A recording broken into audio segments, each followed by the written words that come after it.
Hola y bienvenidos. Hoy nos vamos de viaje en el tiempo, ¿eh? Un viaje que nos va a llevar desde las plazas abarrotadas de los pueblos medievales hasta el silencio de las bibliotecas de los monasterios. El objetivo, descubrir cómo, de la nada, nacieron esas historias que son la base de la literatura española. Venga, empezamos. A ver, pensemos en esto por un momento. Estamos en un mundo donde casi nadie sabe leer ni escribir. Entonces, ¿qué pasa con las historias? ¿Cómo se cuentan las leyendas, las hazañas de los grandes héroes? ¿Simplemente desaparecen? Pues no. La clave no estaba en el papel, no, estaba en el aire. Es que la literatura no era algo que se hacía en solitario, ¿qué va? Era una experiencia de todos, casi un espectáculo. Las palabras tenían que tener gancho, ritmo, tenían que ser tan potentes como para quedarse grabadas en la memoria, y así, solo así, poder pasar de boca en boca, de abuelos a nietos.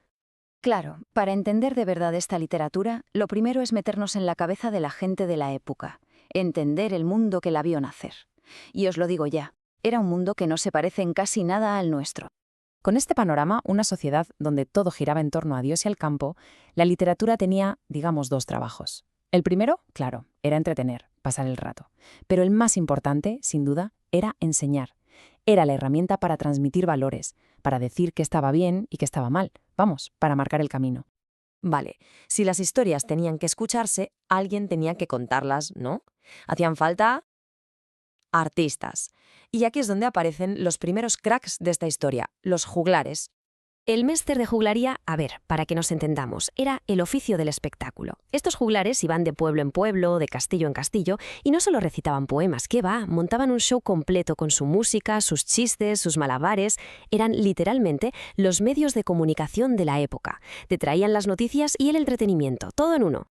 Y su producto estrella, su gran éxito, eran los cantares de gesta. Y de todos ellos, la joya de la corona que nos ha llegado es, por supuesto, el poema de Mío Cid. Cuenta la historia de un personaje real, Rodrigo Díaz de Vivar, y su lucha por recuperar algo que en esa época lo era todo, el honor.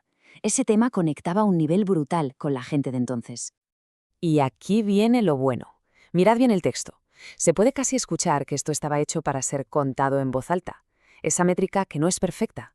Esa pausa justo en mitad del verso, esa que se marca con dos barritas. Eso no es un error, es una genialidad.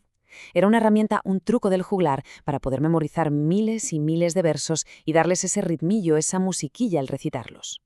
Pero ojo, que mientras los juglares la liaban en las plazas, en el silencio de los monasterios se estaba cociendo una auténtica revolución. Una revolución silenciosa, con pluma y tinta. La literatura estaba empezando a escribirse.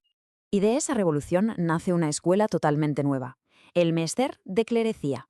Aquí se ve el contraste perfectamente, es que son como el día y la noche. Por un lado, los juglares, por otro, los clérigos.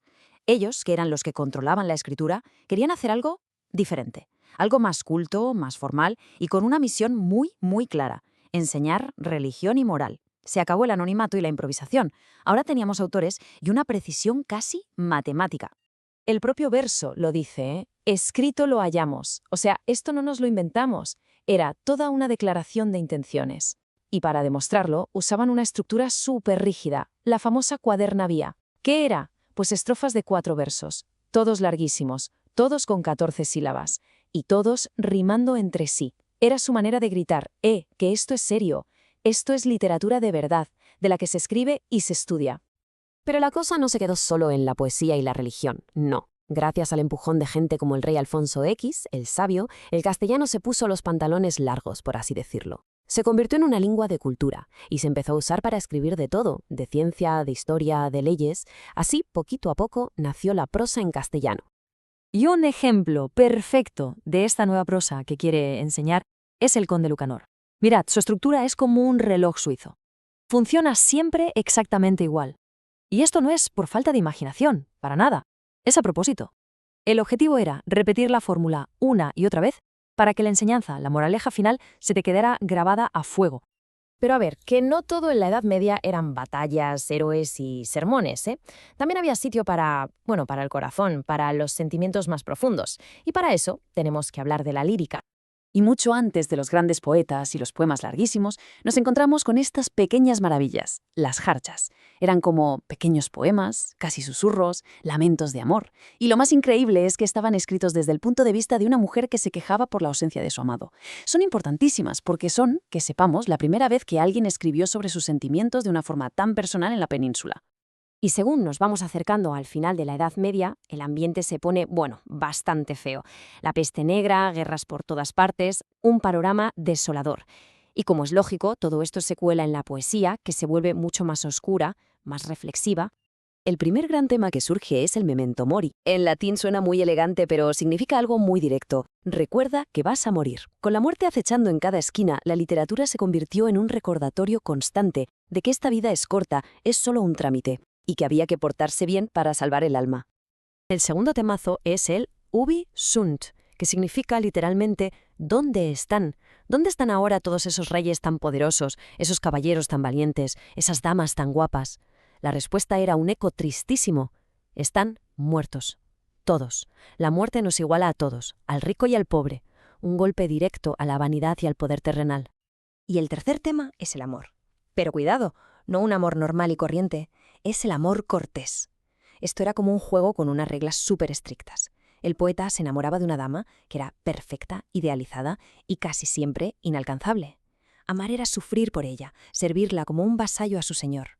Y ese sufrimiento, paradójicamente, era lo que demostraba la nobleza y la pureza de su amor. Entonces, ¿qué pasa si juntamos todo esto? Por un lado, las grandes historias de los juglares. Por otro, la poesía más íntima, la de los sentimientos. Y por último, esta obsesión por la muerte y el amor. ¿Qué sale de esa mezcla? Pues sale algo nuevo, una forma que lo iba a cambiar absolutamente todo.